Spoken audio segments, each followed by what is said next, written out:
Hi everyone, I am Nayoka Kelly Campbell of Kelly Fiscal LLC, and I want to welcome you back to another segment of our financial tips and tools. But before I begin, I just want to take this opportunity to thank everyone that subscribed to my channel. And if you're new to my channel, welcome. And please don't forget to like, share, comment, subscribe, and hit the notification bell to be notified each time we upload our weekly financial videos every Sunday at 10:15 a.m. Eastern Standard Time. Now, please make sure to watch this video to the end, as I do have something special in store for my valued subscribers.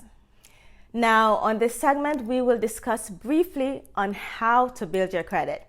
As I mentioned before, lenders normally look for your creditworthiness before extending a line of credit to you. But building credit can be very tricky. However, it is doable. Now, one has to build their credit history in order to qualify for initial loans or better loans, credit cards, or even an apartment. So, how do we do this? Well, there are a couple of ways in building your credit history. So here goes. Now, there are several tools you can use to establish your credit history. So if lenders are not approving you for their credit cards, you can try to apply for a secured credit card instead. And this is simply putting money in place as a security deposit on your account as collateral. Now, this basically gives the lender confidence that you will be able to pay them back should you default on the loan, even if you have a damage or no credit history. Lender can also approve you for credit cards if you're willing to pay an annual membership fee. Now, did you also know that applying for a store card can help to build your credit? Well, yes, it can. Retail stores are more likely to approve your application with limited credit, even if you have no credit history. And by retail stores, I'm referring to stores like Gap, Old Navy, Banana Republic, Victoria's Secrets, and the list goes on. You can also have someone to co-sign a credit card or a loan application for you. And this is basically where someone with an established credit signs that loan application for you in the event if you as the borrower is not able to repay that loan. Then your co-signer becomes responsible for the repayment of that loan. But that's just the negative side of having a co-signer. The positive side to this is you are able to build your credit even while having a co-signer on the loan. Now, an individual, whether a family member or a close friend, can allow you to become an authorized user on their card. What this does is it adds that card's payment history to your credit report. Also keep in mind that it's best to use someone that has a long history of paying on time. But make sure that the card issuer or lender will report your authorized activity to the credit bureaus. I mean, they normally do, but if they don't, then that would have been wasted efforts on your part.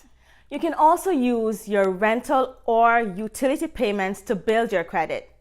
There can be fees associated with this process, as there are certain reporting services that can assist you in putting these payments on your credit history.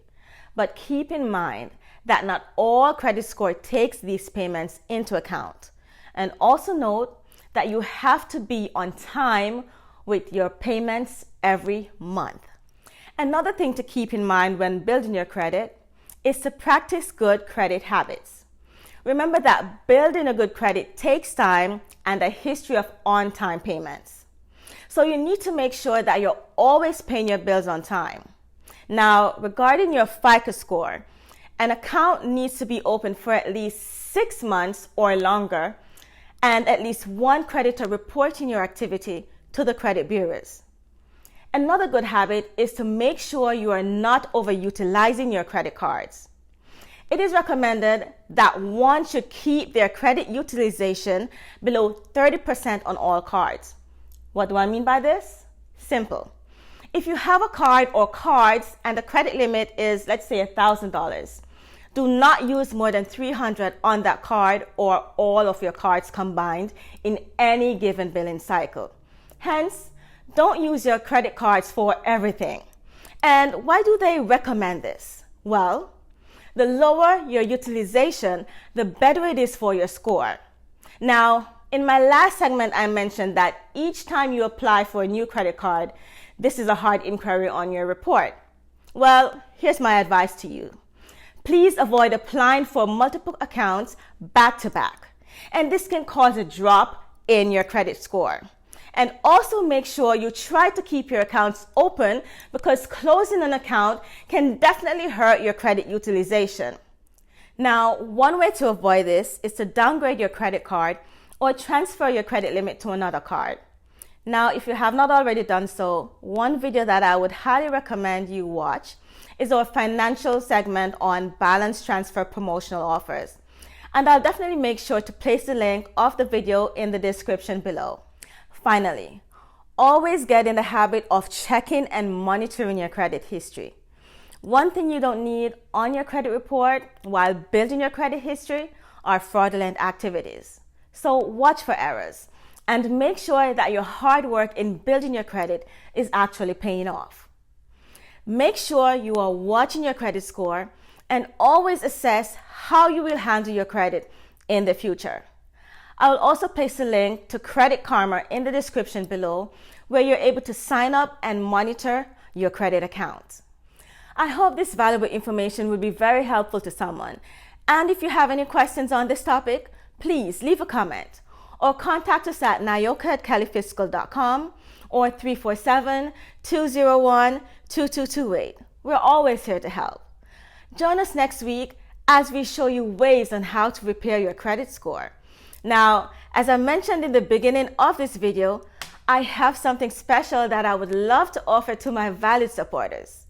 Kelly Fiscal will be giving away a free financial counseling session to one individual and a bookkeeping session to one small business, either to help in setting up your chart of accounts or to review your financial books. However, there are a few things that you will need to do. So here goes. Step 1. You must be a subscriber to our YouTube channel, Kelly Fiscal LLC. Step 2. Head over to our Instagram business page, kellyfiscal.llc, and you must follow us. You will also see a snippet of this video in our post. You must like and share it on your Instagram story. Also, make sure to tag 6 small businesses. Finally, take a screenshot of everything you've done and email to us at nayoka@kellyfiscal.com with subject heading Black Friday Kelly Fiscal. And please include your name, number, and business name if you're a small business or an entrepreneur in the body of the email. We will announce our winners on Sunday, November 29 on our YouTube segment and also on our Instagram business page. I want to thank you once again for joining us in another segment of our financial tips and tools. And please remember to tune in every Sunday at 10:15 a.m. Eastern Standard Time, where we provide you with more financial tips to help you maintain your financial health. Please don't forget to like, share with your family and friends, leave a comment, make sure you subscribe before you leave, and please hit the notification bell to be notified of our new financial segments on a weekly basis. Thank you guys for watching.